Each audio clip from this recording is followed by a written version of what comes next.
আজকে আমরা করব শতকরা অর্থাৎ অধ্যায় 9। এই অধ্যায়ের উপর আমাদের অলরেডি ভিডিও রয়েছে। যারা শর্টকাটে করতে চায় এবং অ্যাডভান্স লেভেলে রয়েছেন তারা অবশ্যই ভিডিওটি দেখে নেবেন। ভিডিওটির লিংক ডেসক্রিপশন বক্সে দেওয়া থাকবে। তাহলে আমরা এখন শতকরা শুরু করি। শতকরা অধ্যায়টি বোঝার আগে আমরা ছোট একটি সমস্যা বুঝে নিই। সমস্যাটা হচ্ছে যে কোন একটি বিদ্যালয়ে চতুর্থ শ্রেণীতে 50 জন শিক্ষার্থীর মধ্যে 20 জন ছাত্রী আছে এবং আরেকটা শ্রেণীর কথা উল্লেখ করা হচ্ছে, সেটা হচ্ছে পঞ্চম শ্রেণী। তাহলে পঞ্চম শ্রেণীতে 25 জন শিক্ষার্থীর মধ্যে ছাত্রী রয়েছে 12 জন। এখন এখানে প্রশ্ন করা হয়েছে কি তুলনামূলকভাবে কোন শ্রেণীতে ছাত্রী বেশি। তাহলে আমরা একটু বোঝার চেষ্টা করি। এটা যদি আমরা বুঝতে পারি তাহলে আমরা শতকরাটাও বুঝতে পারবো। তাহলে প্রথমে আমরা একটা প্রশ্ন দেখতে পাচ্ছি কি দুটো শ্রেণী দেওয়া রয়েছে। চতুর্থ শ্রেণীতে 50 জন শিক্ষার্থীর মধ্যে ছাত্রী রয়েছে 20 জন এবং পঞ্চম শ্রেণীতে 25 জন শিক্ষার্থীর মধ্যে ছাত্রী রয়েছে 12 জন। এখন বলা হচ্ছে যে তুলনামূলকভাবে চতুর্থ এবং পঞ্চম শ্রেণীর মধ্যে কোন শ্রেণীতে ছাত্রী বেশি রয়েছে। এখন আমরা যদি সংখ্যা দুটোর দিকে তাকাই আমাদের কি মনে হচ্ছে কোন সংখ্যাটা বড়? 20 বড়। তাহলে আমাদের হয়তো মনে হতে পারে কি চতুর্থ শ্রেণীতে ছাত্রীর সংখ্যা বেশি। এখন আমাদের এই কথাটি ঠিক কিনা সেটা বোঝার জন্য আমরা পরবর্তী ধাপে যাই। আমরা এখন কি করব, আমরা ভগ্নাংশের আকারে পুরো সমস্যাটাকে লিখতে পারি। আমরা জানি ভগ্নাংশে কি থাকে? হর থাকে, লব থাকে, যেগুলো নিয়ে আমরা ছোট ক্লাসেও পড়েছি। এখন আমরা যদি ভগ্নাংশ আকারে লিখতে চাই আমরা কি লিখতে পারবো? আমরা লিখতে পারবো চতুর্থ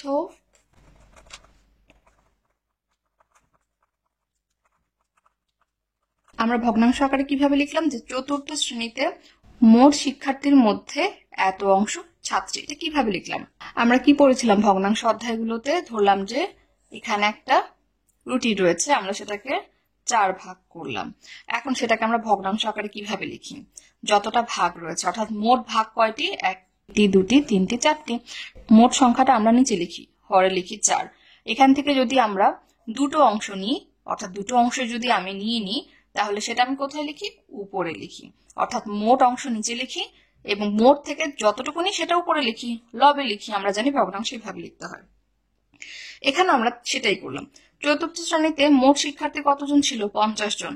তাই মোট অংশটা আমরা নিচে লিখলাম ঠিক এটার মতো। আর কতজন নিয়েছি মোট শিক্ষার্থী থেকে? আমরা শুধুমাত্র ছাত্রী নিয়ে কাজ করছি, যে ছাত্রী কতজন রয়েছে অর্থাৎ আমাদের আলোচ্য বিষয় এটা। তাই 20 কোথায় লিখেছি? উপরে লিখেছি। অর্থাৎ 20 জন নিয়েছি 50 জন থেকে, সেটা আমরা উপরে লিখলাম কোথায়? লবে। অর্থাৎ আমরা লব এবং হর লিখলাম। তাহলে এই কথাটাকে আমরা ভগ্নাংশ আকারে লিখলাম যে চতুর্থ শ্রেণীতে মোট শিক্ষার্থীর মধ্যে এত অংশ ছাত্রী। আমরা কিন্তু এখন সংখ্যা থেকে অংশে চলে আসলাম। এখন পঞ্চম শ্রেণীটাও ঠিক আমরা এভাবে লিখতে পারবো।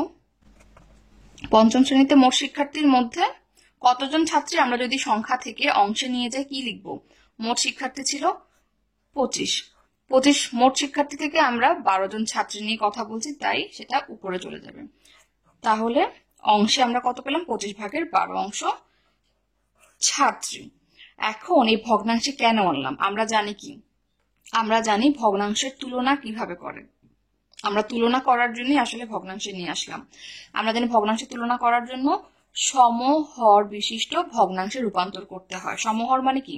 হরগুলো সমান। তাহলে এখানে হর 50, এখানে হর 25, হরগুলো সমান না, তাহলে আমরা হরগুলো সমান করে ফেলি। তাহলে হর এখানে 50 রয়েছে, এখানে 25 রয়েছে। আমরা 50কে যদি 2 দিয়ে গুণ করি কি হয়?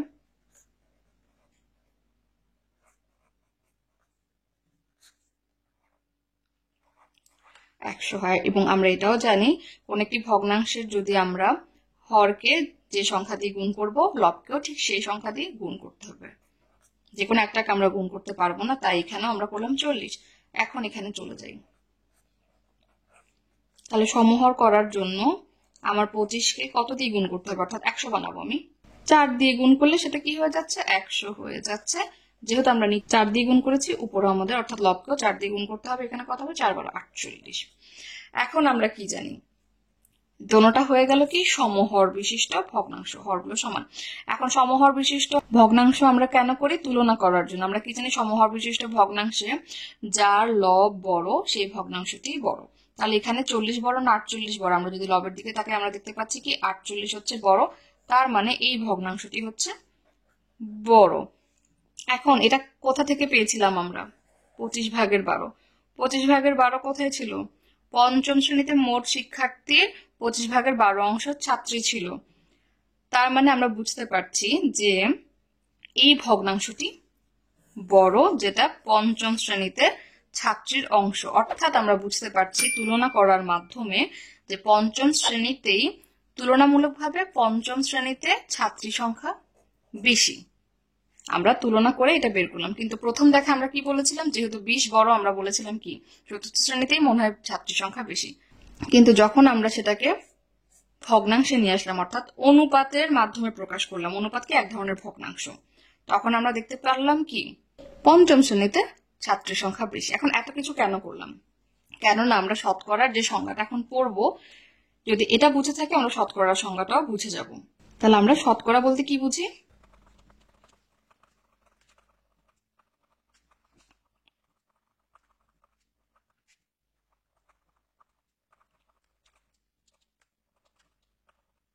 তাহলে আমরা এখানে কি করলাম? আমরা এখানে শতকরার সংজ্ঞা লিখলাম। তাহলে শতকরা হচ্ছে কি এমন একটি অনুপাত। আমরা জানি অনুপাত কি? অনুপাত হচ্ছে এক ধরনের ভগ্নাংশ, অর্থাৎ যেখানে আমরা উপরে একটা সংখ্যা লিখি, নিচে একটা সংখ্যা লিখি, ভগ্নাংশ হচ্ছে এক ধরনের অনুপাত। তাহলে শতকরা হলো এমন একটি অনুপাত যা 100 এর ভগ্নাংশ রূপে প্রকাশ করা হয়। অর্থাৎ আমরা এখানে একটা ভগ্নাংশ পেয়েছি যেটা এক ধরনের অনুপাত, যেখানে আমরা কি দেখতে পাচ্ছি? হরে 100 রয়েছে। তার মানে এটা একটা অনুপাত যা 100 এর ভগ্নাংশ রূপে প্রকাশ করা হয়েছে, এবং এরূপ ভগ্নাংশকে শতকরা প্রতীক দ্বারা প্রকাশ করা হয়। এখন এই যে ধরলাম এই ভগ্নাংশটি, এটাকে আমরা কিভাবে লিখলাম? এটা একটা অনুপাত যেটাকে আমরা লিখেছি 100/48, অর্থাৎ 100 এর ভগ্নাংশ রূপে প্রকাশ করেছি, এবং এটাকে আমরা যদি এই চিহ্ন দিয়ে, এটাকে বলা হয় শতকরা চিহ্ন বা শতকরা প্রতীক, আর ইংরেজিতে আমরা কি বলি? পার্সেন্ট। তাহলে এখন যদি আমরা এই ভগ্নাংশকে শতকরা প্রতীক দ্বারা প্রকাশ করতে চাই, তাহলে আমরা কিভাবে লিখবো? এই 100 বদলে আমরা লিখবো পার্সেন্ট। এই 48টাকে আমরা লিখবো এইভাবে। এটা যে কথা, এটা সে কথা। তাহলে আমরা এত কিছু কেন করলাম? এটা বোঝার জন্য। শতকরা আমরা কাকে বলতে পারি? যে কোন একটা অনুপাত যা 100 এর ভগ্নাংশ রূপে প্রকাশ করা যায়, এবং এই ভগ্নাংশকে যদি আমরা শতকরা প্রতীকে প্রকাশ করতে চাই, তখন 100 বদলে আমরা পার্সেন্ট দিব, এবং উপরের সংখ্যাটাকে আমরা এখানে লিখবো, লবকে আমরা এখানে লিখবো। তাহলে 48% যা 100/48 হতা। তাহলে আমরা কি বুঝতে পারছি? এখন যদি আমাদেরকে বলা হয় যে 48%কে ভগ্নাংশে প্রকাশ করো, তাহলে আমরা কি করতে পারি? পার্সেন্টের জন্য আমরা নিচে 100 দিব, এই 48টা উপরে চলে যাবে। তাহলে আমরা বুঝতে পারলাম কি এই পার্সেন্টটা হচ্ছে 100। তার মানে আমরা বুঝতে পারলাম শতকরা মানে কি 100 হিসাব। আমরা মনে রাখতে পারি কি 100 হিসাব বা এই পার্সেন্টই হচ্ছে শতকরা। তাহলে এটা বোঝার জন্য আমরা এতগুলো কথা বললাম। এখন যখন আমরা অনুশীলনীতে শতকরার সমস্যাগুলো করব, আরো ভালোভাবে বুঝতে পারবো। এখন আমরা প্রথম সমস্যায় চলে আসলাম। এখানে বলা হচ্ছে কি খালি ঘর পূরণ করো।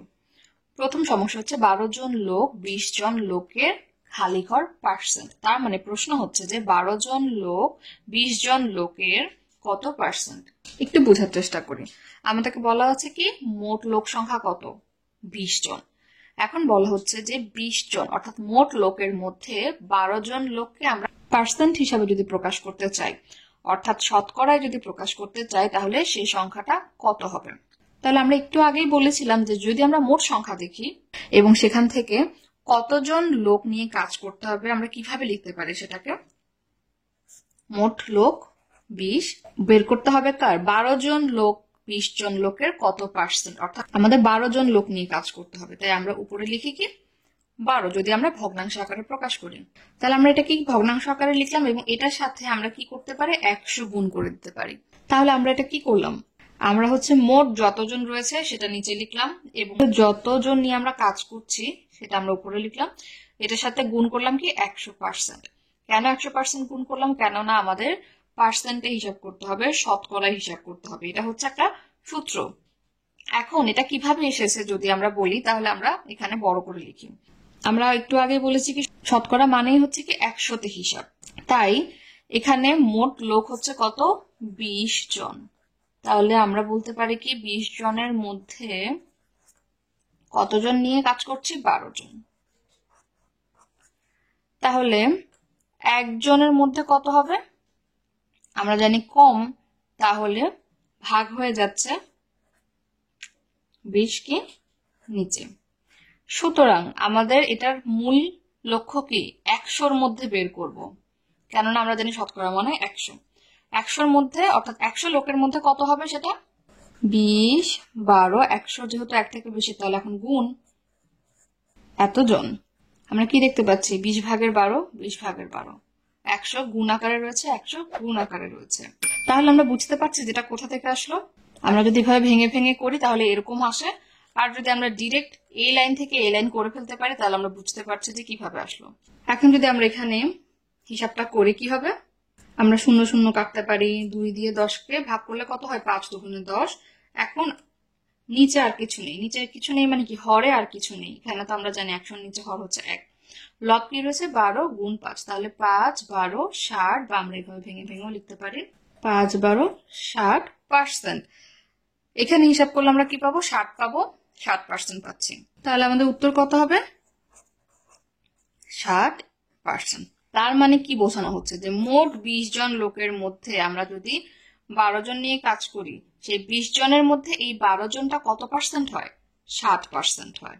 আর এভাবে যদি আমরা করি তাহলে এখানে কি হচ্ছে, 100-র মধ্যে আমরা 60 জন পাচ্ছি। তাহলে 100-র মধ্যে 60 জন মানে কি, মোট হচ্ছে 100, 100-র মধ্যে 60 জন, তো এটাকে আমরা 60%ও লিখতে পারি। আমরা জানি 100-র বদলে আমরা এখানে পার্সেন্ট লিখতে পারি।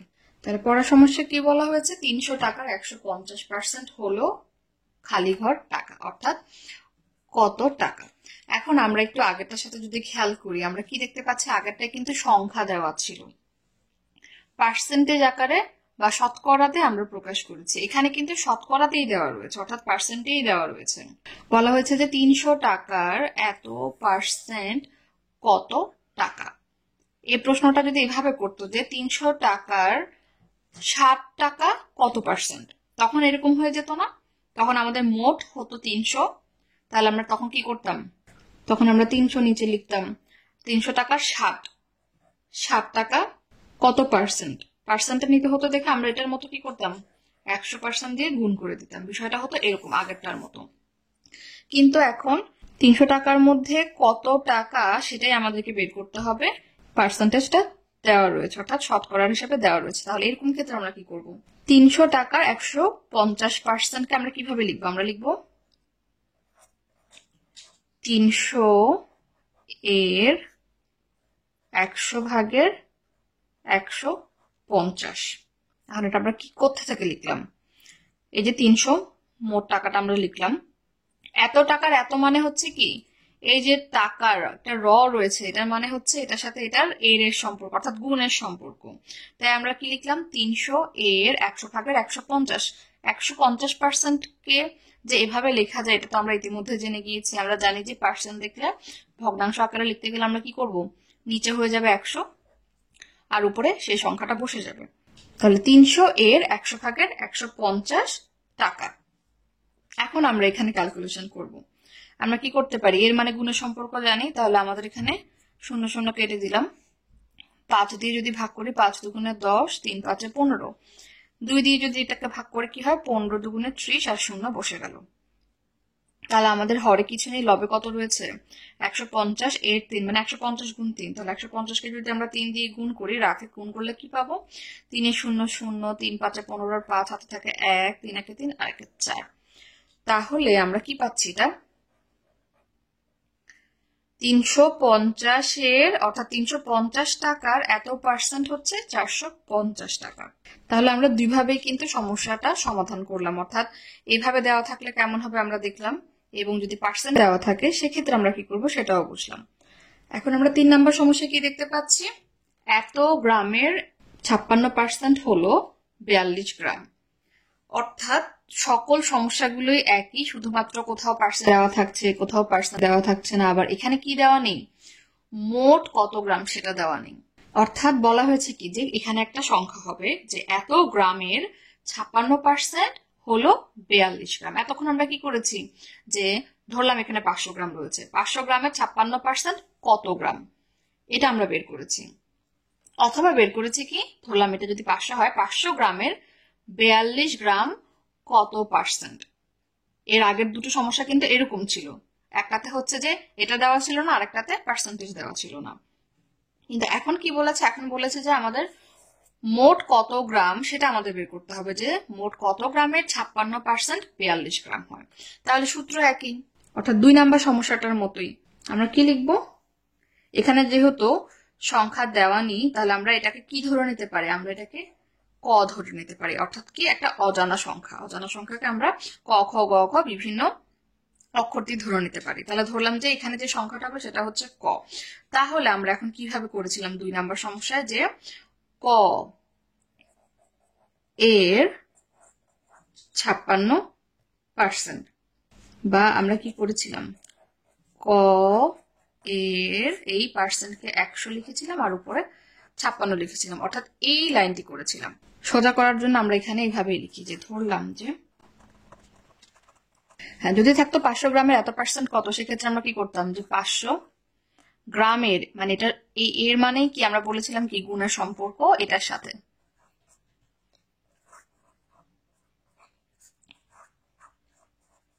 এভাবে করেছে না, ঠিক এটাও সেখান থেকেই হয়েছে। এখন তখন তো এই যে এখানে কত হবে সেটা দেওয়া ছিল না দেখে আমরা কিছু লিখতে পারিনি, কিন্তু আমরা এখন জানি কি যে ক গ্রামের এত পার্সেন্ট হলো 42 গ্রাম, তাই আমরা সমান চিহ্ন দিয়ে 42 লিখতে পারছি। তাহলে আমরা এখন সমাধান করি। ক এর সাথে 56 তো গুণের সম্পর্ক, আমরা যদি এভাবে লিখি তাহলে আরো ভালো করে বুঝতে পারছি, যে আমরা জানি এর পরিবর্তে আমরা গুণ চিহ্ন দিতে পারি। ক হচ্ছে লব, 56 হচ্ছে লব, তাই তার সাথে লবে লবে গুণের সম্পর্ক এর কারণে, আর নিচে হরকে 100। এখন আমরা কিন্তু আর গুণন করতে পারি। আর গুণন বা কোনাকুনি গুণ মানে কি, এই যে এপাশে এটা হচ্ছে কি লব, এখানে লব 42, তাহলে আর গুণনে কি হয়, এইভাবে গুণ হয়। অর্থাৎ এই পাশের লবের সাথে এই পাশের হর, এই পাশের লবের সাথে এই পাশের হর, অর্থাৎ কোনাকুনি গুণ হবে। তাহলে আমরা কি পাচ্ছি, এটার সাথে অর্থাৎ লবের সাথে, এখানে তো হর 1 আমরা জানি, কিছু না থাকা মানে 1, তার মানে এটা 1 এ এটাই হচ্ছে।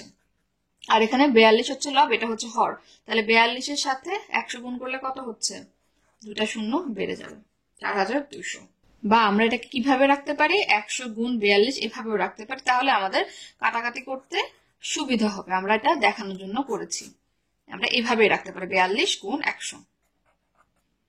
এখন আমরা যেহেতু ক এর মান বের করব, আমরা জানি কি যার মান বের করতে হয় তাকে আমরা বাম পাশে রাখার চেষ্টা করি। তাহলে আমরা এখন পক্ষান্তর করব। 56 সাথে ক গুণের সম্পর্ক, তাহলে যখন আমরা বাম পাশ থেকে ডান পাশে পক্ষান্তর করছি তখন আমাদের সম্পর্কটা কি হয়ে যাবে, গুণ হয়ে যাবে ভাগ, তাই সেটা নিচে নিয়ে আসলাম। অর্থাৎ যদি এইভাবে না লিখতাম সেটা কি হতো, 42 গুণ 100 ভাগ 56। যেহেতু আমরা বড় ক্লাসে উঠেছি আমরা সরাসরি এইভাবে লিখতে পারি, এবং পাশে সাইড নোট দিতে পারি যে এখানে কি করেছে আর গুণন করে, এখানে কি করেছে পক্ষান্তর করে। বা ক সমানকে আমরা কাটাকাটি করি, আমরা যদি 2 দিয়ে ভাগ করি কি হবে, 2 দুগুণে 4 8 দুগুণে 16, অর্থাৎ 28 দুগুণে 56। আর এখানে যদি সেম 2 দিয়ে ভাগ করি, 2 দুগুণে 4 2 একে 2। এখন আবার যদি আমরা 2 দিয়ে ভাগ করি, এখানে কত পাবো 50, এখানে পাবো 2 একে 2 4 দুগুণে 8, এখানে 2 দিয়ে ভাগ করলে 25, এখানে 2 দিয়ে ভাগ করলে 7 7 দুগুণে 14। এখন আমরা দেখতে পাচ্ছি কি 7 দিয়ে 21 কে ভাগ করা যায়, 3 7 21, তাহলে 3 25 কত, 3 25 হচ্ছে 75। যেহেতু আমাদের নিচে কিছুই নেই, তার মানে হরে কিছু নেই, শুধুমাত্র লবে রয়েছে 3 আর এখানে রয়েছে 25, তাহলে 3 এর সাথে 25 গুণ করলে আমরা কত পাচ্ছি, 75 পাচ্ছি। আমরা যেহেতু নতুন তাই আমরা ভেঙে ভেঙে ভাগ করে নিয়েছি বা কাটাকাটি করেছি, আর যদি সম্ভব হয় তাহলে আমরা বড় বড় সংখ্যা দিয়ে ভাগ করে নিব। সুতরাং ক হচ্ছে 75, তার মানে এই কটা কি ছিল, কটা ছিল এইটা, অর্থাৎ কর জায়গায় আমরা উত্তর পেলাম 75, তার মানে 75 গ্রামের 56% হচ্ছে কত, এই 12 গ্রাম। তার মানে এই তিনটা সমস্যা থেকে আমরা বুঝতে পারলাম যে যদি আমাদেরকে পার্সেন্টে বের করতে বলে সেক্ষেত্রে আমরা কি করব, মোট যা দেওয়া থাকবে সেটা যত নিয়ে আমাদের কাজ করতে হচ্ছে সেটা গুণ 100%। তাহলে আমাদের পার্সেন্টে বের করতে বললে আমরা এই সূত্র অনুযায়ী করে ফেলতে পারছি। আর যদি পার্সেন্ট দেওয়া থাকে যে এত পার্সেন্ট, এত গ্রামের এত পার্সেন্ট, এত টাকার এত পার্সেন্ট, সেক্ষেত্রে আমরা সরাসরি এই সূত্রে লিখে ফেলবো, তারপরে আমরা বাকি সমস্যার সমাধান করব। 2 নম্বর সমস্যায় বলা হচ্ছে রবিবার কোন বিদ্যালয়ে 80 জন শিক্ষার্থী 30% অনুপস্থিত, ওই দিন উপস্থিত শিক্ষার্থীর সংখ্যা কত? তাহলে একটা বিদ্যালয়ে 80 জন শিক্ষার্থী রয়েছে, তাহলে মোট সংখ্যা দেওয়া রয়েছে। এই 80 জন শিক্ষার্থীর মধ্যে 30% হচ্ছে অনুপস্থিত, তার মানে তারা আসেনি, স্কুলে আসেনি। এখন বলা হচ্ছে ওই দিন উপস্থিত শিক্ষার্থীর সংখ্যা কত? উপস্থিত শিক্ষার্থী মানে কি? যারা বিদ্যালয়ে এসেছে, কিন্তু কতজন এসেছে আমরা জানি না, সেটাই আমরা বের করবো, অর্থাৎ সংখ্যাটা আমাদের বের করতে হবে, উপস্থিতির সংখ্যা। এখন উপস্থিতির সংখ্যা বের করার জন্য আমাদের জানতে হবে যে কত পার্সেন্ট উপস্থিত ছিল, সেটা কিন্তু এখানে দেওয়া নেই। এখানে কি দেওয়া রয়েছে যে 80 জনের ভিতর 30% অনুপস্থিত। 30% মানে কি? মানে 100 জনের মধ্যে 30 জন অনুপস্থিত। আমরা জানি পার্সেন্ট মানেই হচ্ছে 100। তাহলে 100-র মধ্যে যদি 30 জন অনুপস্থিত থাকে তাহলে উপস্থিত কত ছিল আমরা লিখতে পারি। সুতরাং উপস্থিত শিক্ষার্থী কত হবে? 100 বিয়োগ 30%। এটা কেন করলাম? কারণ আমরা জানি 30% মানে কি? 100-র মধ্যে 30 জন, তার মানে আমরা এভাবে লিখি যে 100 জন শিক্ষার্থী মোট, সেখান থেকে 30 জন শিক্ষার্থী অনুপস্থিত। তাই মোট শিক্ষার্থী থেকে আমরা যদি এই অনুপস্থিত শিক্ষার্থী বাদ দিয়ে দিই, কি বের হয়ে যাবে? উপস্থিত শিক্ষার্থী কতজন সেটা বের হয়ে যাবে। তাহলে আমরা সেটাই করলাম, 100 থেকে 30 বিয়োগ করলে আমরা কত পাচ্ছি? 70%। তার মানে আমরা এখন জানতে পারছি কি উপস্থিত শিক্ষার্থী হচ্ছে 70%। এখন আমরা কি করতে পারবো?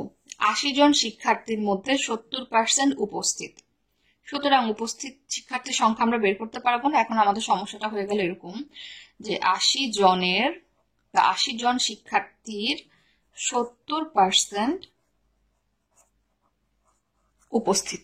এখন কিন্তু আমাদের সমস্যাটা এমন দাঁড়ালো, যেহেতু আমরা 30% থেকে কি বের করে ফেলতে পেরেছি? উপস্থিত শিক্ষার্থী বের করতে পেরেছি। তাহলে এটা কিভাবে লেখা যায় না? আমরা জানি কিভাবে লেখা যায়। এই যে এত 80 জনের, এর এর জন্য আমরা কি জানি? এর আনি এবং 70% লিখি, বা 100/70 লিখি। আমরা এখানে করি।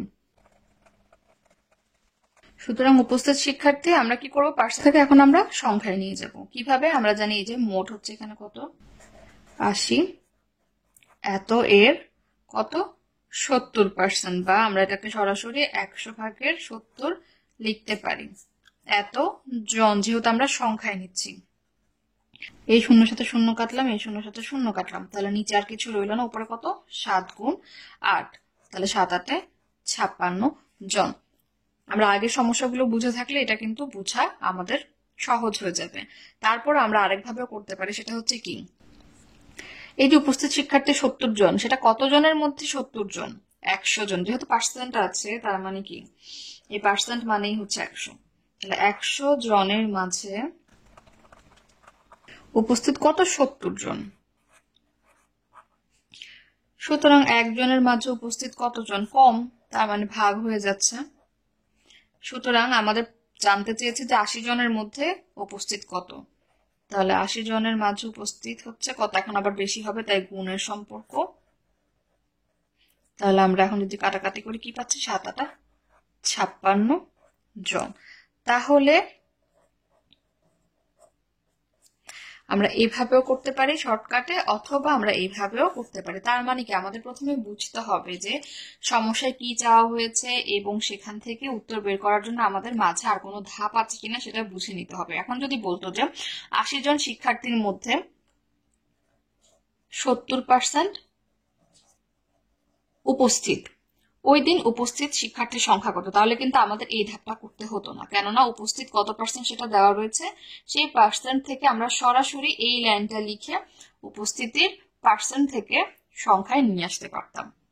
তাহলে আমাদের উত্তর হচ্ছে কি? 56 জন। আমরা লিখবো উত্তর 56 জন। আমরা এখন 3 নম্বর সমস্যায় চলে আসলাম। এখানে বলা হচ্ছে কি হোসেনের মাসিক আয় 2,500 টাকা এবং তার মধ্যে থেকে তিনি 1,750 টাকা খাবার কেনায় ব্যয় করেন। শামীমের মাসিক আয় 1,800 টাকা এবং তিনি খাবার কেনায় 1,440 টাকা ব্যয় করেন। জানতে চাওয়া হচ্ছে কি তাদের প্রত্যেকের আয়ের উপর খাবার কেনার ব্যয় শতকরায় প্রকাশ করো।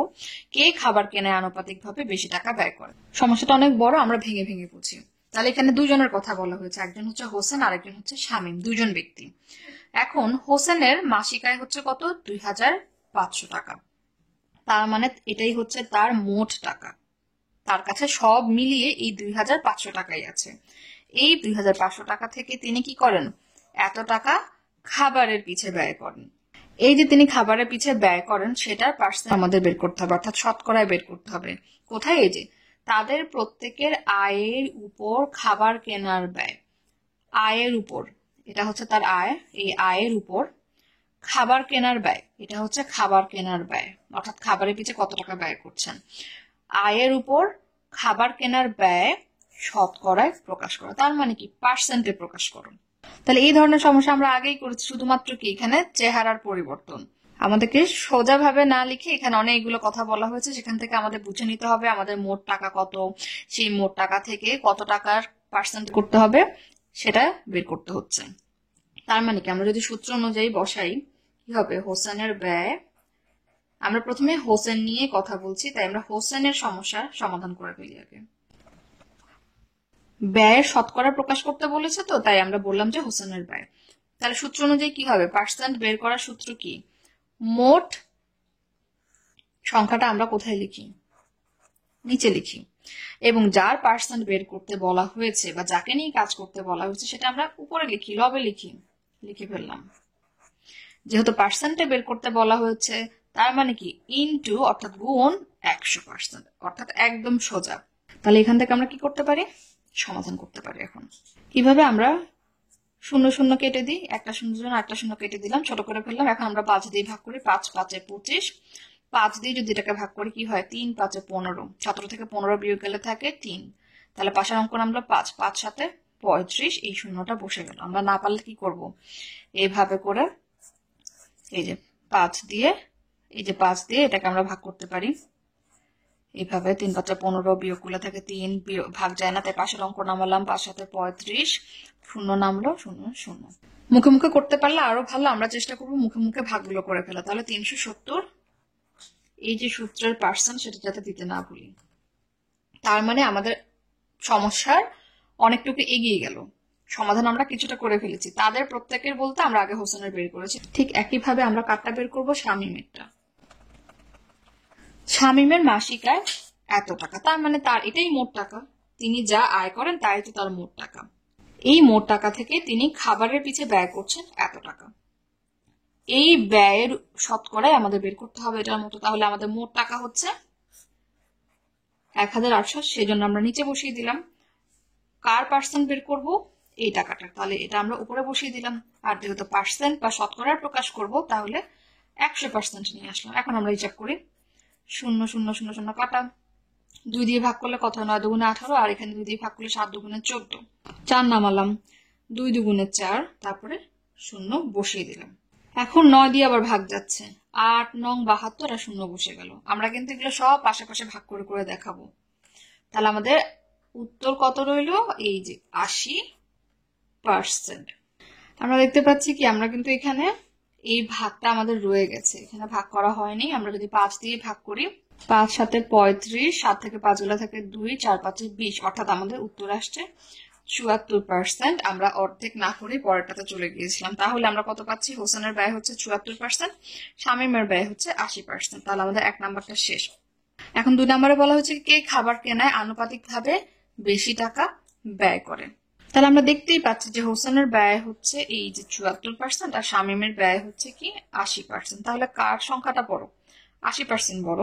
বা আমরা যদি এভাবেও দেখি 74%কে আমরা কিভাবে লিখতে পারি? 100 ভাগের 74, 100 ভাগের 80। তাহলে কি দেখতে পাচ্ছি? সমহর বিশিষ্ট ভগ্নাংশে এখানে লব এটা বড়, তার মানে এই ভগ্নাংশ বড়। এত কিছু করতে হচ্ছে না, আমরা এখানে সংখ্যা দেখে বুঝতে পারছি কোনটা বড়। 80% বড়, তার মানে কি শামীমের ব্যয় বেশি। সুতরাং আমরা এখন 4 নম্বর সমস্যা চলে আসলাম। এটা হচ্ছে একটু অন্য ধরনের সমস্যা। আমরা এতক্ষণ শতকরার সমস্যাগুলো করেছি, এখন এটার সাথে যুক্ত হবে কি সরল মুনাফার সমস্যা। বলা হচ্ছে কি বার্ষিক 15% মুনাফায় কোনো ব্যাংক থেকে কিছু টাকা ঋণ নিয়ে 1 বছর পর 1680 টাকা মুনাফা দেওয়া হলো, আসল কত ছিল? তাহলে আমরা আগে কথাগুলো একটু বুঝে নিই। বার্ষিক মানে কি, বার্ষিক দেখলে আমরা বুঝবো কি 1 বছর বোঝানো হচ্ছে।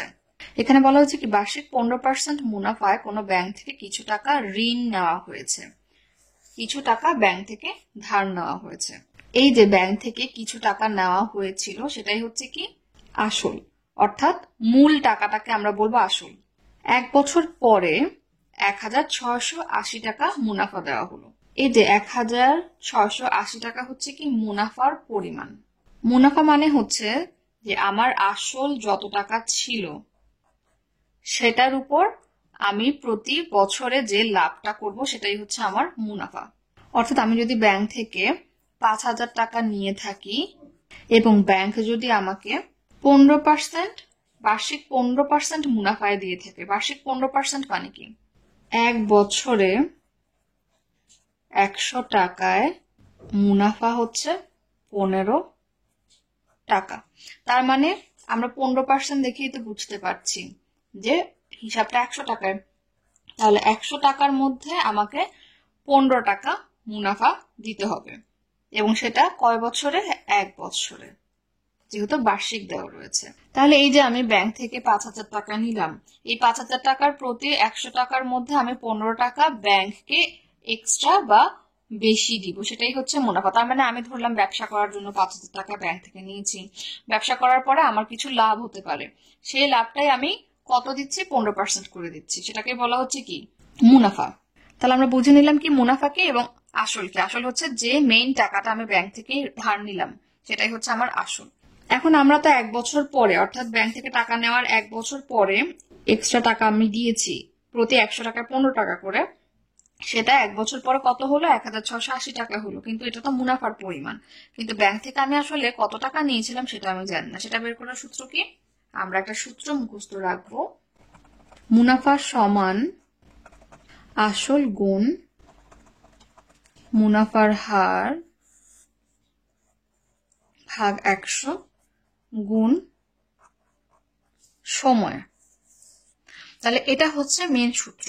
সূত্র থেকে মুনাফা সমান আসল গুণ মুনাফার হার ভাগ 100 গুণ সময়। এখন আমাদের কি করতে হবে? এই আসলের জায়গায় যদি এখানে দেওয়া থাকতো আসল কথা, আমরা সেটা বসিয়ে দিতাম। যেহেতু দেওয়া নেই, আমরা আসলের জায়গায় কিছুই বসাতে পারলাম না। কিন্তু মুনাফা দেওয়া আছে না 1680 টাকা, আমরা এটা বসিয়ে দিতে পারবো। মুনাফার হার কত? এই যে এটাই হচ্ছে কি মুনাফার হার। বার্ষিক 15% মুনাফায় কোনো ব্যাংক থেকে কিছু টাকা ঋণ নেওয়া হয়েছিল। এখানে কিন্তু মুনাফার হার এই ধরনের কোনো কথা লেখা নেই, কিন্তু যখনই আমরা দেখবো যে বার্ষিক এত % মুনাফা, তার মানে কি এটাই হচ্ছে মুনাফার হার। অর্থাৎ 100 টাকায় কত টাকা, আমরা সেটা এখানে কি লিখবো? 15, শুধু 15 লিখবো। সূত্রের 100 গুণ সময়। সময় মানে কি? এখানে বলা হয়েছে না যে 1 বছর পর মুনাফা দেওয়া হলো এত, তাহলে এখানে অনেক সমস্যা থাকতে পারে কি যে 3 বছর পর মুনাফা এত হলো, 4 বছর পর এত হলো। তাহলে এই যে এটা হচ্ছে সময়, সেটা আমরা সময় এখানে বলা হয়েছে 1 বছর, আমরা এখানে 1 লিখবো। সচরাচর যখন 1 বছরের হিসাবগুলো দেওয়া থাকবে তখন আমরা এই সময়টা সূত্রে লিখি না, একটাও লিখি না, কারণ আমরা জানি 1 দিয়ে গুণ করা ভাগ করা একই কথা। তাই যখন 1 বছর দেখবো তখন আমরা এই অংশটুকু না লিখলেও পারি, আমরা এখন বোঝানোর জন্য লিখলাম। তাহলে আমরা এখন হিসাব করতে পারি। আমরা জানি যার মান আমরা বের করি সেটাকে আমরা সমান চিহ্নের বাম পাশে রাখি, তাই আমরা এই অংশটাকে এদিকে নিয়ে আসি। গুণ 1 আমরা লিখলাম, কেননা 1 গুণ করা না করে একই কথা। এই অংশটা লিখলাম। এখন আমরা কি দেখতে পাচ্ছি? আমরা আর গুণন করতে পারবো। 100 সাথে 15 গুণ আকারে রয়েছে, কিন্তু নিচে কি রয়েছে? নিচে কিন্তু 100 ছিল, সেই 100টা আর গুণন করলে লবের সাথে হর গুণ হয়ে যাবে, অর্থাৎ এরকম হবে। আমরা ব্র্যাকেটে কি লিখবো? যে আর গুণন করে। বা আসলের সাথে 15 সম্পর্ক কিভাবে রয়েছে? গুণ আকারে রয়েছে। এটা গুণ আকারে রয়েছে। এখন যদি আমরা পক্ষান্তর করি, অর্থাৎ 15কে আমরা সমান চিহ্নের বাম পাশ থেকে সমান চিহ্নের ডান পাশে আনবো, তাহলে গুণটা হয়ে যাবে ভাগ। তাই এখানে ভাগ আকারেও লিখতে পারি 15, অথবা সরাসরি নিচে লিখে দিতে পারি। আমরা এখানে লিখতে পারি কি পক্ষান্তর করে। এখন আমরা হিসাব করলে কি পাবো? 5 দিয়ে কাটলে 3 5 15, 5 দিয়ে কাটলে 5 দুগুণে 10, 0। আমরা দেখতে পাচ্ছি এখানে 3 দিয়ে ভাগ যায়, 3 5 15, হাতে থাকে 1, 8 নামালাম হয় 18, তাহলে 3 6 18, আর এই 0 বসে গেল। তাহলে আমরা কত পাচ্ছি? 560 গুণ 20।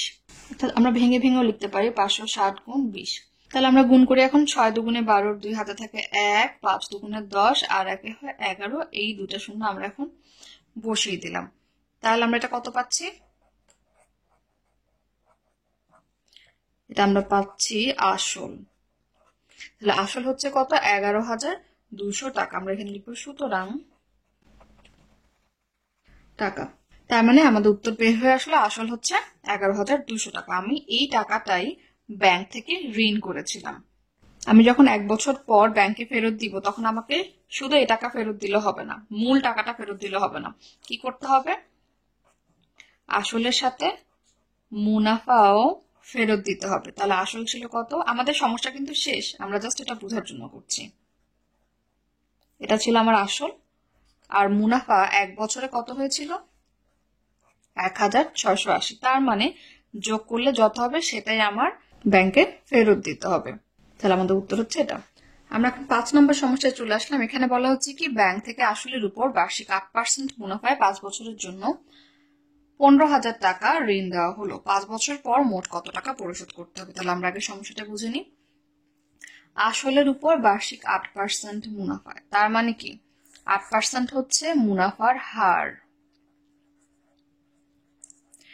এবং সবসময় মুনাফাটা কিসের উপর থাকে? আসলের উপরই থাকে। অর্থাৎ আমি ব্যাংক থেকে যত টাকা নিয়েছিলাম সেই টাকার উপরেই তো মুনাফা থাকবে। তাই বলা হয়েছে কি আসলের উপর বার্ষিক 8% মুনাফায়, অর্থাৎ বছরে 1 বছরে 100 টাকায় 8 টাকা ব্যাংকে বেশি করে দিতে হবে, সেটাই হচ্ছে কি মুনাফা। এই মুনাফায় 5 বছরের জন্য, তাহলে সময় কত?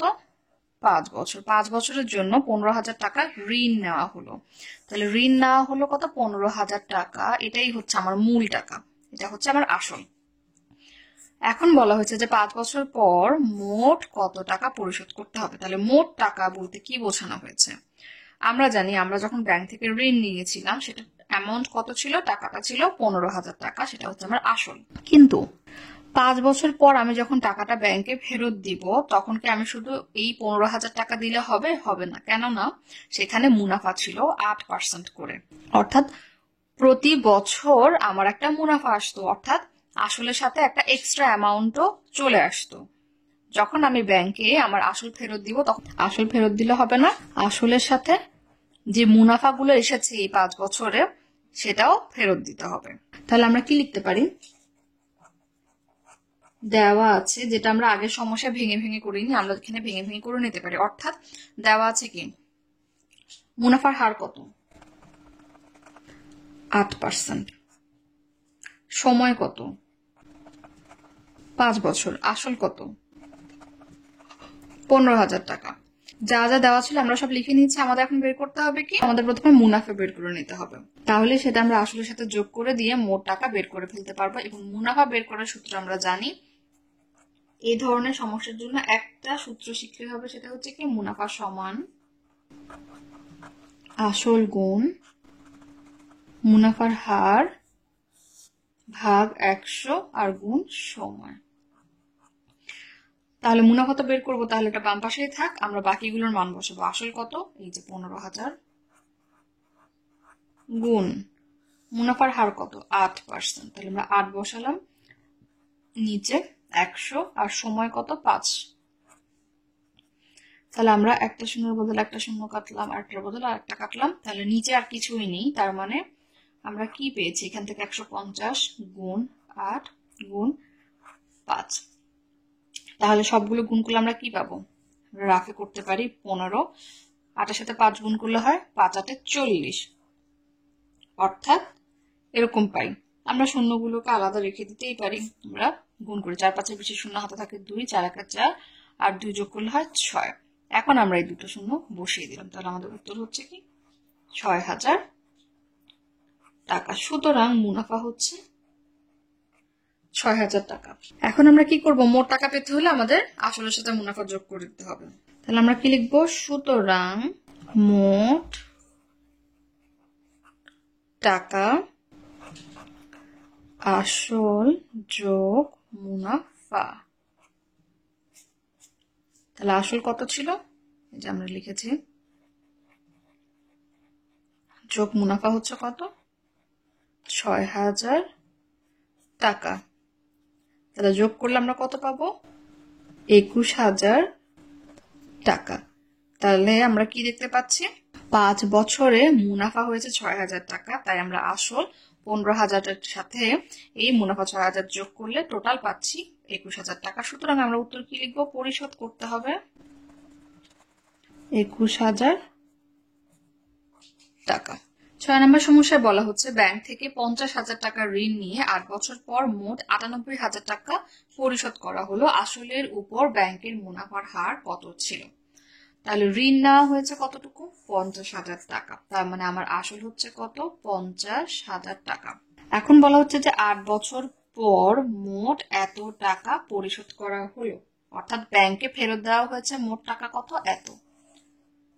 কত বছর পর, 8 বছর পর। তাহলে আমরা সময় পাচ্ছি এবং এখানে মোট টাকা পাচ্ছি মানে কি, আমরা জানি মোট টাকা মানে কি, আসল তো রয়েছে তার সাথে মুনাফাও যুক্ত আছে। কেননা আমার আসল তো 50,000 টাকা, তাহলে আমি 8 বছর পর ফেরত দিলে 50,000 টাকায় ফেরত দেওয়া উচিত ছিল যদি মুনাফা না থাকতো। যেহেতু মুনাফা রয়েছে সেই টাকাটাও, অতিরিক্ত টাকাটাও যুক্ত হয়ে আমার পরিমাণটা হয়ে গেল 98,000 টাকা, কিন্তু মুনাফা কত সেটা আমাদের দেওয়া নেই। এখন বলা হয়েছে যে আসলের উপর ব্যাংকের মুনাফার হার কত, তার মানে আমাদের বের করতে হবে কি, মুনাফার হার। আর আমরা জানি মুনাফার হার সবসময় এই আসল 50,000-এর উপরেই হয়। তাহলে আমরা আসলও জানি, মোট টাকাও জানি, যেখানে আসলের টাকার সাথে মুনাফার টাকা ঢুকে আছে। তাহলে আমরা যদি মোট টাকা থেকে আসলটা বাদ দিয়ে দিই, পড়ে থাকবে মুনাফা। তাহলে আমরা লিখতে পারি কি, দেওয়া আছে আসল এত টাকা এবং মোট টাকা এত টাকা, সুতরাং মুনাফা হচ্ছে এত বিয়োগ এত। বা আমরা সরাসরি লিখতে পারি 8 বছর পর মুনাফা কত, মোট টাকা বিয়োগ আসল। শূন্যগুলো আমরা গুনে গুনে ঠিক মতো দিব, এত টাকা। তাহলে বিয়োগ করলে আমরা কত পাবো, 48,000 টাকা। তাহলে এই যে মুনাফাটা আমরা পেয়েছি সেটা কয় বছরের, 8 বছরের পেয়েছি। এখন মুনাফার হার বের করার জন্য আমাদের কি জানতে হবে, মুনাফার হার মানে কি, আমরা জানি কি বার্ষিক, অর্থাৎ 1 বছরে কত মুনাফা সেটাই হচ্ছে মুনাফার হার। তাহলে সেটার জন্য আমাদের কি বের করতে হবে, আমরা 8 বছর থেকে 1 বছরেরটা বের করতে পারবো। তাহলে 8 বছরের মুনাফা যদি এত হয়, তাহলে আমরা লিখতে পারি কি, সুতরাং 1 বছর পর মুনাফা কি হবে, আরো কম হবে। তাহলে ভাগ 8, 6 8 48 আর বাকি 3টা শূন্য বসে যাবে। আমরা মুখে মুখে না পারলে অবশ্যই রাফে করে নিব ভাগ। তাহলে আমরা 1 বছরের মুনাফা পেয়ে যাচ্ছি 6,000 টাকা। তাহলে আমরা এখন কি করব, আমরা মুনাফার হার বের করার জন্য যে সূত্রটা জানি সেটা হচ্ছে কি, আমরা লিখবো, আমরা জানি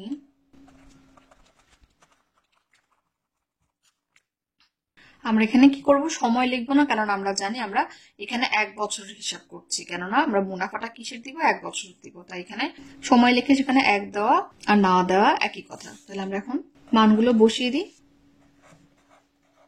মুনাফা হচ্ছে 6,000 1 বছরেরটা, আসল হচ্ছে কত, 50,000।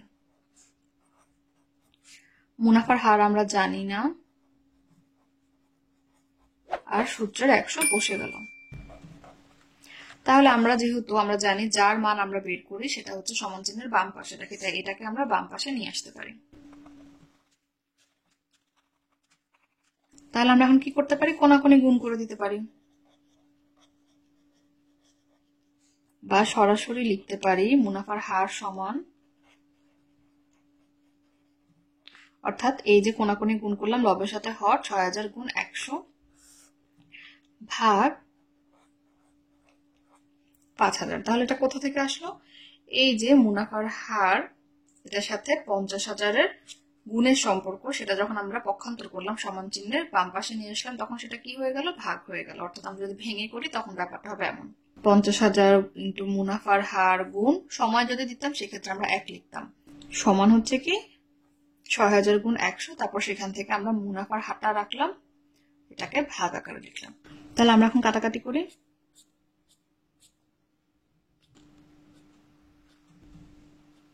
তাহলে এখন 5, 12, 60 আমরা কত পাচ্ছি, মুনাফার হার কত, 12। আমরা লিখবো মুনাফার হার হচ্ছে 12%। আমরা এখন 7 নম্বর সমস্যায় চলে এসেছি। এখানে বলা হচ্ছে একটি দোকানে 1,800 টাকার পণ্য 20% কমে বিক্রয় করা হলো, পণ্যটির বিক্রয় মূল্য কত। তার মানে আমরা এখন কি করব, আমরা এখন লাভ ক্ষতির সমস্যা সমাধান করব। তাহলে প্রথমে আমরা সমস্যাটা বুঝে নিই যে পণ্যের দাম কত, 1,800 টাকার পণ্য, তার মানে এটা হচ্ছে পণ্যের ক্রয় মূল্য। ক্রয় মূল্য হচ্ছে যে দামে আমি জিনিসটা কিনলাম, এবং 20% কমে বিক্রি করা হলো। তাহলে আমরা বিক্রয় মূল্য কিন্তু জানি না, বিক্রয় মূল্য জানি না, কিন্তু কত পার্সেন্ট কমে বিক্রি করা হয়েছে সেটা আমরা জানি।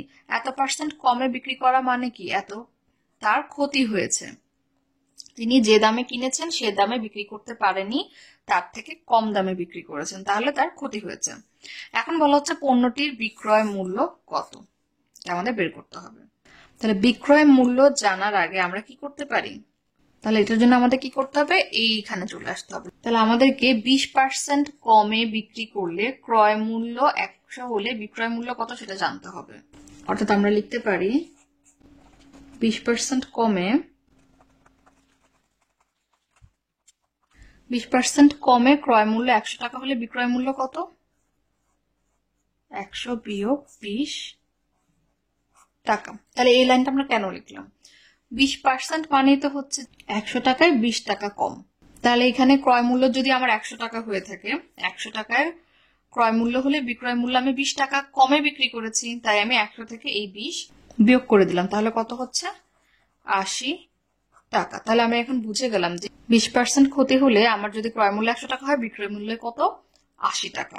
তাহলে আমরা বুঝতে পারছি কি ক্ষতি আর লাভ কি। ক্ষতি হচ্ছে যখন আমি ক্রয় মূল্য থেকে বিক্রয় মূল্য কম হবে তখন হচ্ছে আমার ক্ষতি, আবার যখন ক্রয় মূল্য থেকে বিক্রয় মূল্য বেশি হবে তখন হচ্ছে আমার লাভ।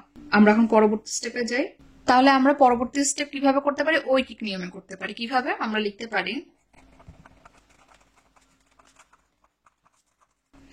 তাহলে যেহেতু আমরা বিক্রয় মূল্য বের করবো তাই আমরা এটাকে এখানে রাখলাম, এই পাশে রাখলাম, এবং লিখলাম কি ক্রয় মূল্য 100 টাকা হলে বিক্রয় মূল্য 80 টাকা। আর ঐকিক নিয়মে কিভাবে করে, একে নিয়ে আসে, অর্থাৎ 1 টাকার হিসাবে করতে পারবো যে ক্রয় মূল্য 1 টাকা হলে বিক্রয় মূল্য কত হবে, কম হবে, যেহেতু আমরা কম টাকার হিসাব করছি। তাহলে 80 ভাগ 100, 100টা নিচে চলে আসলো।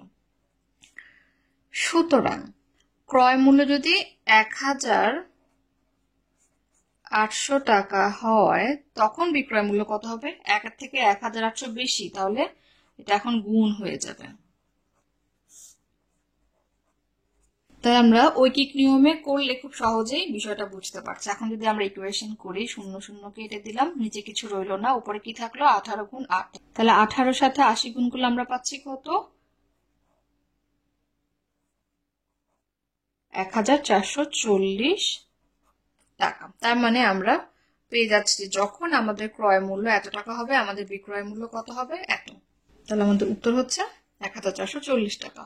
এখন আমরা সর্বশেষ সমস্যায় চলে আসলাম। এখানে বলা হচ্ছে একজন বিক্রেতা কৃষকের কাছ থেকে এক ঝুড়ি সবজি কিনে 40% লাভে 6,300 টাকায় বিক্রয় করলেন। সবজির ক্রয় মূল্য কত ছিল, লাভ ক্ষতির একটা সমস্যা। তাহলে প্রশ্ন বুঝে নিই যে একজন বিক্রেতা কৃষকের কাছ থেকে এক ঝুড়ি সবজি 40% লাভে কিনে নিলেন এবং 6,300 টাকায় বিক্রয় করলেন।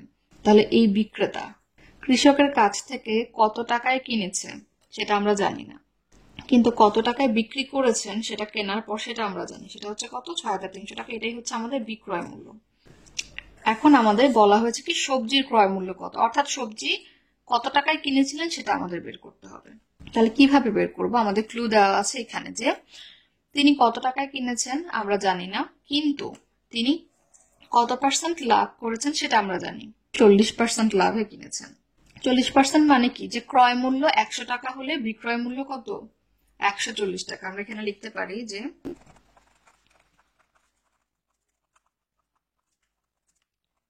তাহলে এখানে কি করলাম, 40% লাভে মানে কি, তিনি যত টাকায় কিনেছেন তার থেকে 40 টাকা বেশি দিয়ে বিক্রি করেছেন। এখন সেই দামটা আমরা আগে বের করে নিচ্ছি। 40% লাভে তার ক্রয় মূল্য কত, যেহেতু পার্সেন্ট আমরা দেখতে পাচ্ছি তার মানে কি 100 টাকায় হিসাব হবে। 100 টাকা যদি ক্রয় মূল্য হয় সেক্ষেত্রে বিক্রয় মূল্য 40 টাকা আরো বেশি হবে। তাহলে 100 সাথে 40 যোগ করে আমরা পাচ্ছি 140 টাকা, এটা হচ্ছে তার বিক্রয় মূল্য। এখন আমরা বের করবো কি ক্রয় মূল্য, তাহলে ক্রয় মূল্যটা আমরা এই পাশে রাখার চেষ্টা করবো। তাহলে আমরা লাইনটা কিভাবে লিখবো, বিক্রয় মূল্য 140 টাকা হলে ক্রয় মূল্য 100 টাকা। বিক্রয় মূল্য 1 টাকা হলে ক্রয় মূল্য কত এবং বিক্রয় মূল্য এত টাকা হলে ক্রয় মূল্য কত, আমরা ঐকিক নিয়মে করব। তাহলে আমরা এই স্টেপটা কেন করলাম, এই স্টেপটা করলাম এই যে 40% লাভে আমার বিক্রয় মূল্য যদি আমরা বের করতে পারি তাহলে ঐকিক নিয়মে আমরা পরের ধাপটি করতে পারবো, যেহেতু এখানে একটা বিক্রয় মূল্য দেওয়া রয়েছে। তাহলে আমরা লিখি 140 টাকা বিক্রয় মূল্য হলে ক্রয় মূল্য কত ছিল, 100 টাকা। এখন যদি বলতো যে 40% লসে বা ক্ষতিতে, তখন কি হতো, ক্রয় মূল্য যদি 100 টাকা হতো বিক্রয় মূল্য কত হতো, যেহেতু তিনি 100 টাকায় কিনে 100 টাকায় বিক্রি করতে পারেনি, 40% ক্ষতিতে করেছে, তার মানে 100 বিয়োগ 40 হতো, সেটাই হতো কি বিক্রয় মূল্য। তাহলে ঐকিক নিয়মে করলে 1 টাকা হিসাব করতে হবে, 1 টাকা বিক্রয় মূল্য যদি হয় ক্রয় মূল্য আরো কম হবে, তাই ভাগ করে দিলাম। সুতরাং 6300 টাকা যদি বিক্রয় মূল্য হয় ক্রয় মূল্য কত হবে, এখন বেশি হবে যেহেতু 1 থেকে এটা বেশি, আমরা গুণ করব।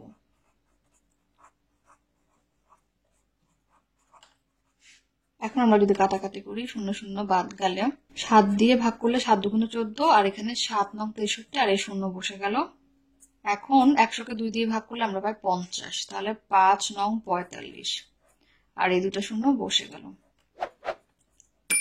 তাহলে আমরা কত পাচ্ছি, 4500 টাকা। আমরা যদি মুখে মুখে না পারি অবশ্যই রাফ করবো। তাহলে আমাদের ক্রয় মূল্য হচ্ছে 4500 টাকা। তাহলে আশা করি চ্যাপ্টারে আর কোনো সমস্যা থাকবে না। এই অধ্যায়ে আমরা শতকরা, লাভ ক্ষতি, সরল মুনাফা এই বিষয়গুলো সম্পর্কে জেনেছি। আর যদি কোনো সমস্যা থেকে থাকে আমাদেরকে অবশ্যই ফেসবুক গ্রুপে জানাবেন, প্রশ্ন করবেন এবং কমেন্ট বক্সেও জানাবেন। আর আমাদের আরেকটি চ্যানেল রয়েছে 90 ডিগ্রি আলেস, সেই চ্যানেলটি নিয়মিত দেখতে ভুলবেন না। সেখানে আমরা আমাদের জার্মান লাইফ নিয়ে কথা বলি, বিভিন্ন ধরনের আকর্ষণীয় জায়গা নিয়ে কথা বলি, তা আপনারা ইতিমধ্যে জেনে গিয়েছেন। চ্যানেলটি যদি ভালো লেগে থাকে অবশ্যই সাবস্ক্রাইব করে এবং কমেন্ট করে আমাদের সাথে থাকবেন। 90 ডিগ্রি এডুকেশনের ভিডিওগুলো দেখে যদি আপনারা উপকৃত হয়ে থাকেন তাহলে অবশ্যই অন্যদেরকে জানার সুযোগ করে দিবেন। আর আমাদের ভিডিওগুলো অবশ্যই বাণিজ্যিকভাবে ব্যবহার থেকে বিরত থাকবেন। ধন্যবাদ সবাইকে।